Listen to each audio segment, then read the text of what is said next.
L'actualité régionale en images en 8 minutes. Bonjour à toutes et à tous, bienvenue dans cette nouvelle édition du lundi 25 février. D'abord vos prévisions météo, c'est assez simple. Du soleil, du ciel bleu en ce début de semaine et des températures toujours aussi douces. De 15 degrés sur le littoral à 17 degrés dans la métropole lilloise cet après-midi. Il va faire bon, il va faire chaud pour la fin février. Pas grand chose à signaler côté ciel, pas de changement. Le soleil et le ciel bleu devraient nous accompagner jusqu'à mercredi. On en reparle bien évidemment avec les prévisions météo complètes après ce journal. À la une, tout d'abord, du changement pour les nordistes équipés au gaz dans leur foyer dans la région d'ici 2029. Il faudra certainement modifier son compteur, voire même changer de chaudière. Le gouvernement vient de l'annoncer, mais pourquoi et comment? Explication en plateau avec Xavier Silly. Le gouvernement l'a annoncé, d'ici 2029, un habitant sur 5 dans la région Hauts-de-France sera obligé de modifier son compteur de gaz ou encore de remplacer sa chaudière dans le pire des cas. L'opération commence petit à petit. Alors la première question s'impose, pourquoi cette annonce? Eh bien la région est fournie en gaz B, c'est-à-dire à bas pouvoir calorifique, un gaz naturel qui provient essentiellement des Pays-Bas, sauf que les ressources gazières du pays s'appauvrissent et il faudra donc penser à aller chercher du gaz en Algérie, en Russie ou même en Norvège. Cette fois, ces trois pays proposent du gaz H, c'est-à-dire à haut pouvoir calorifique, et cela nécessite quelques adaptations techniques.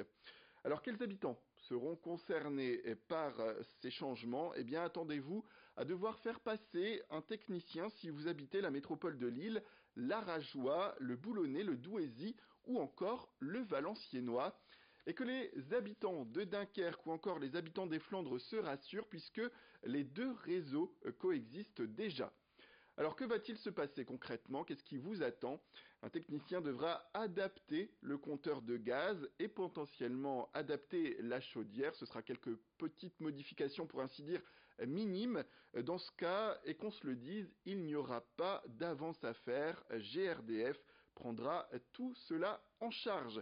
Un peu plus contraignant cette fois, entre 39 000 et 65 000 personnes dans la région dont la chaudière est trop ancienne ou mal adaptée vont devoir quant à eux la remplacer. Sachez alors que des aides financières sont prévues par le gouvernement jusqu'à 5 000 € en fonction des installations et bien sûr des ressources du foyer. Merci Xavier pour ces explications. Autre actualité en ce début de semaine, une image pour évoquer la visite de deux ministres vendredi dernier au CHRU de Lille, Nicole Belloubet de la Justice et Agnès Buzyn de la Santé. Leur visite ne s'est pas franchement passée comme prévu. Accueillis par une cinquantaine de manifestants, dont des syndicats et des gilets jaunes, les deux ministres ont pu entendre toute la colère des personnels de l'hôpital réclamant plus de moyens pour travailler au quotidien. À titre d'exemple, selon la CGT, le CHRU, comme d'autres d'ailleurs en France et dans la région, aurait eu des difficultés cet hiver à juguler l'épidémie de grippe par manque de personnel et de lits disponibles.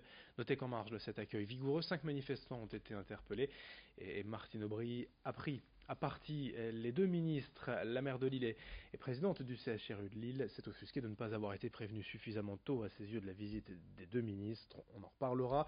On écoute d'abord une responsable syndicale CGT au micro de Xavier Silly. Ce qu'on demande à l'hôpital, parce qu'à l'hôpital, vous avez vu, c'est pas la CGT qui le dit, en France, donc les infirmières sont parmi les plus mal payées d'Europe.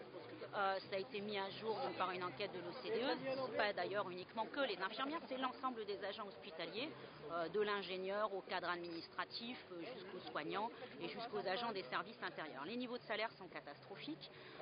Nous aujourd'hui, la campagne qu'on va mener, c'est augmentation des salaires, du salaire socialisé, donc avec les cotisations sociales salariées et employeurs, développement de l'emploi public, d'accord, et ça crée des ressources pour l'hôpital puisque ça crée des ressources pour la sécurité sociale et son financement.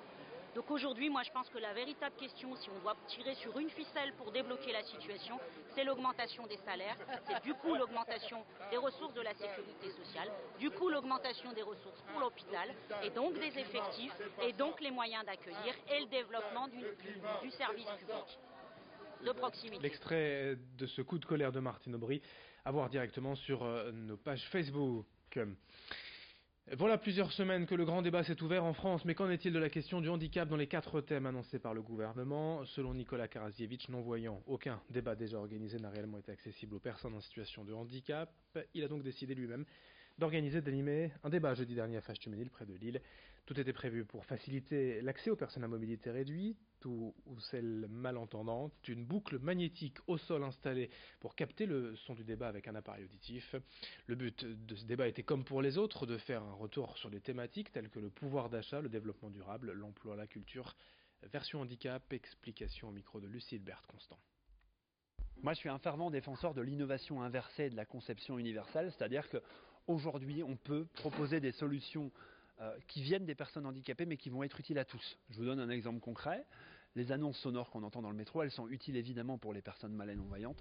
Elles vont l'être tout autant pour d'autres personnes qui ont des difficultés de lecture, pour des personnes qui sont des touristes et qui viennent à Lille et ils sont bien contents d'avoir des indications sonores.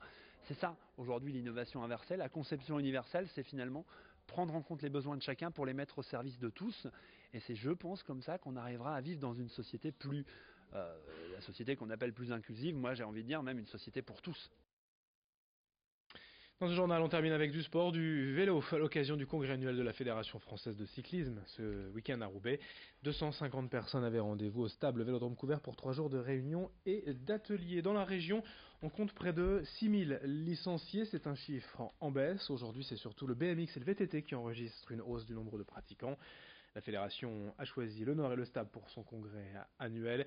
L'occasion d'évoquer donc l'état du cyclisme et de ses licenciés dans les Hauts-de-France avec le président de la FFC au micro d'Idil Gunaï. On a eu une petite baisse de licenciés dans les Hauts-de-France la dernière année, mais je crois que c'est à l'image de ce qui s'est passé dans beaucoup de régions fusionnées. C'est complexe pour nos dirigeants, ça a été très compliqué d'appréhender tous les aspects structurels de ces fusions et du coup sans doute qu'on a un petit peu relâché l'effort sur le sujet des licenciés, mais je suis persuadé que la région de France va repartir très vite de l'avant. Elle est bien animée, il y a un beau projet et puis surtout, vous le disiez, c'est une terre de cyclisme et notamment pour le cyclisme traditionnel. Ça fait partie de ces régions en France où on a un public pour le vélo et on est toujours très heureux nous de voir les courses chez vous parce qu'il y a beaucoup de monde, il y a beaucoup de spectateurs qui accompagnent le vélo. Fin de ce journal régional, merci de votre fidélité. À suivre vos prévisions météo et d'autres infos dès le prochain quart d'heure.